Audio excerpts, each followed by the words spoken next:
Shedaralun Maishi Deza Utami, polisi wanita atau Polwan kelahiran dan asal Aceh itu saat ini berperangkat Bribtu.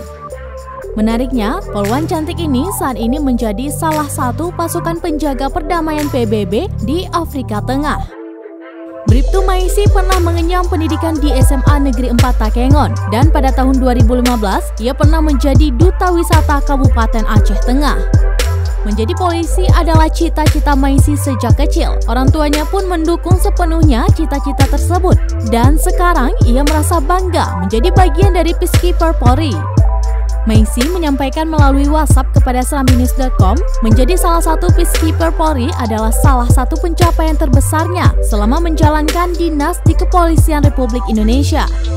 Ada 140 orang dari Polda seluruh Indonesia yang dipercaya bertugas selama setahun sebagai pasukan penjaga perdamaian PBB.